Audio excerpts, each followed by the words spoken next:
Hello everyone, welcome back to Java Beginner series. This is the lecture 3 and today we will be covering how the Java takes the input from the user and how Java shows the output on the screen, and also we will be seeing what is variable and what are the data types. Let's start today's session. In the last lecture we have seen how to print something on the console, right?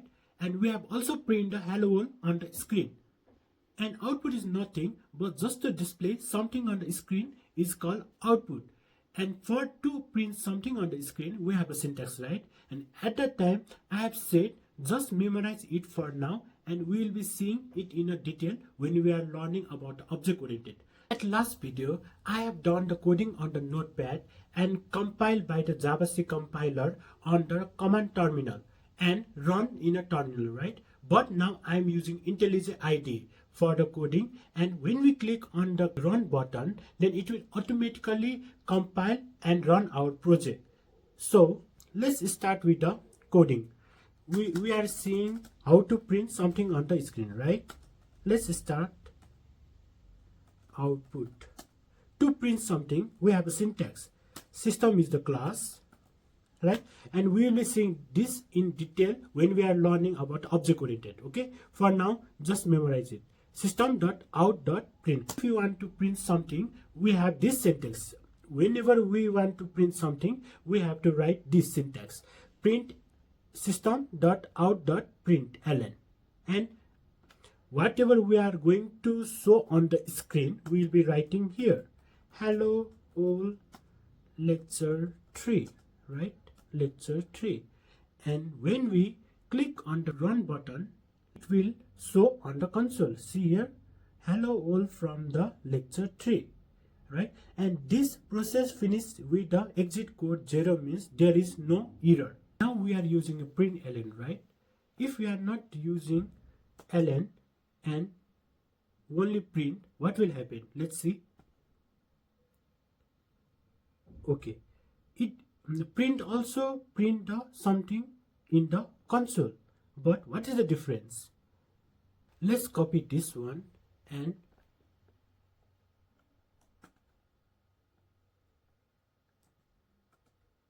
paste it. Now if we run again, what will happen? Let's see. It is printing in the same line, right? And what is the difference then? If we use the println and let's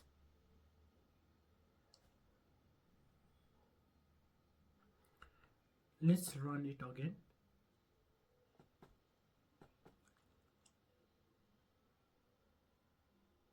See, it will make to a new line. And println first print in the console, then ln means it will break a new line, it will enter into a new line. So right, it's a difference. It will print in the same line, but println will print in another line, in the next line.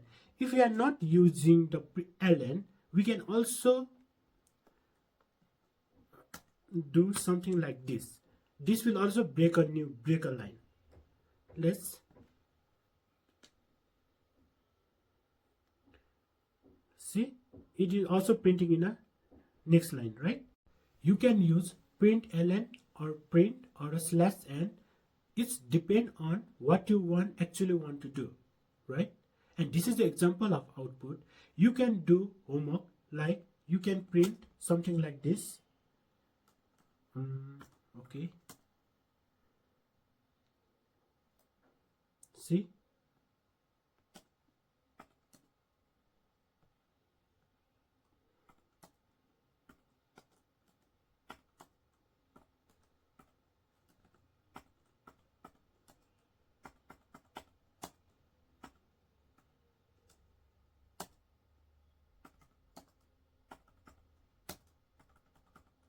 if you understand this, you can do some homework, like you can print the Nepal flag using the system.out.println. Okay, you can do and practice yourself.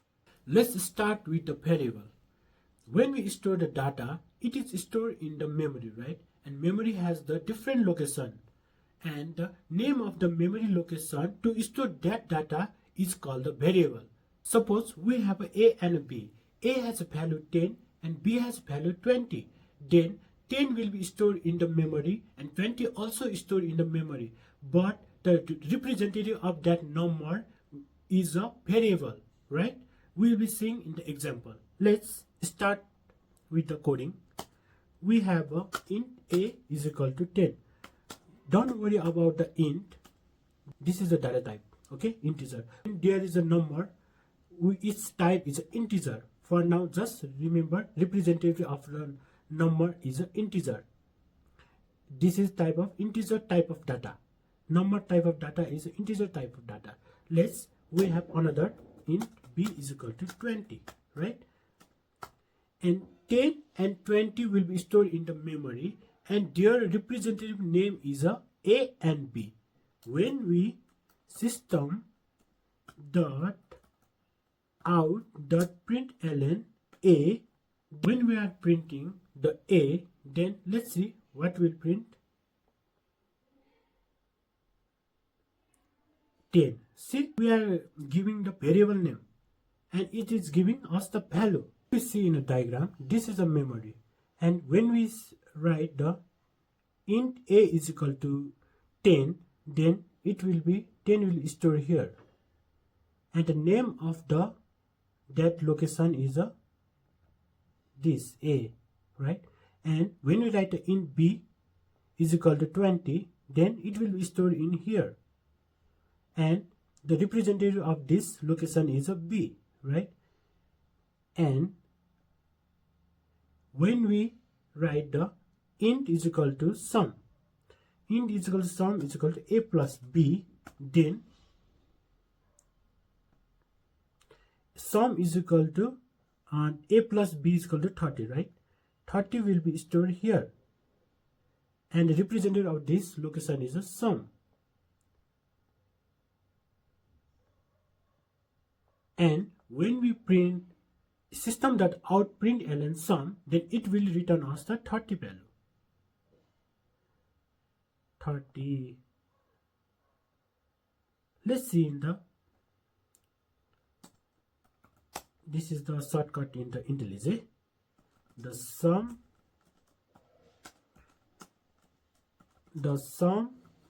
of a and b is sum. Let's run this. This will give 30. Okay. Now we have learned about the variable. Till now we have seen the output and the variable. Now let's learn about the data types. We know that Java is a type language, so we have to tell to Java what kind of data we are going to store. And in Java there are mainly two data types, primitive data types, and another one is a reference data type. And primitive data types are given by the Java itself, and there are 8 data types: int, long, float, double, boolean, char, byte, right? And for the number uses, it's a int, short, number, byte, int, short, int, long, float, double. And if we have condition like a true or false, it's a boolean. We are using the boolean. And if there is only one character like a, b, it's a char, right? Okay. This is a primitive data types. And for number, byte, short, int, long, float, double, it's depend on the size. With the size uses, we can use these data types. Okay. And reference data type is the reference data types are the complex one, so we can modify it, and also we can create our own data types. Reference data types are the array. We will be looking into another videos like what is array. For now, just string, class. For now, this is the reference data type. It is a customized and we can create one, and it's a complex one. Okay, for the string variable, this string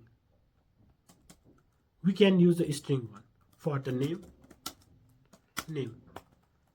suppose Ramesh.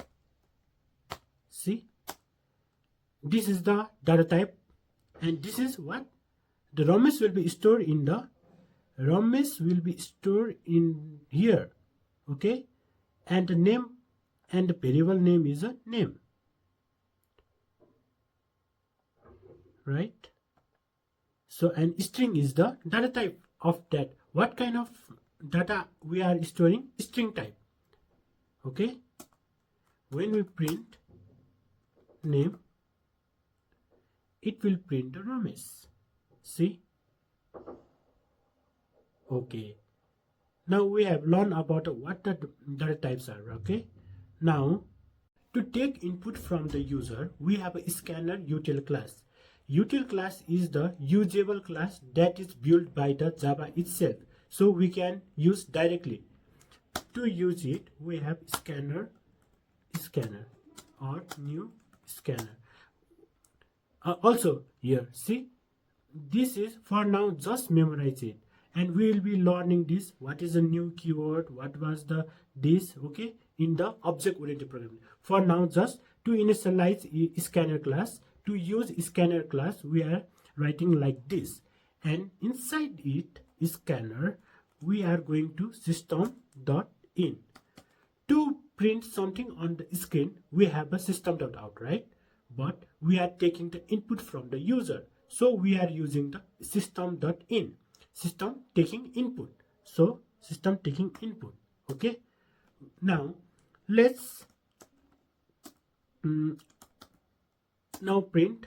Okay, enter your name. Enter your name. Now name is equal to is it. For taking, we have next line. Okay, now my name is name. Let's, if we run this, see, first of all we have to initialize the scanner class, right? And then this is just a printing enter your name for the user display, and then this will take the input from the user. What we are writing, what we are giving input, it will be, now let's, and here also what we have given to computer, it will print. Let's run this program. Enter your name, see, Rupesh. Then my name is Rupesh, right? Java takes the input name and it has been output. It has been print on the console. This is input and output. Same like this. If this is a string, we can use the next line. But if we are taking the integer type of number type of input, then there can be a if we are taking number type of input like integer, float, there is a scanner dot next int. Another one is a scanner next int. There are another one is a for integer next int, integer next int, right? Next int. For float, there is a float for float and double, right? So according to nature of the data type, we can use this. Okay, this is a simple to take an input. Now we have seen the input, output, variables and data type. And for this video, this much only. Thank you for watching. If you have any suggestion or if you want to cover me any other related topics, then you can comment me down and I will bring that topic in the next video. Thank you for watching, guys.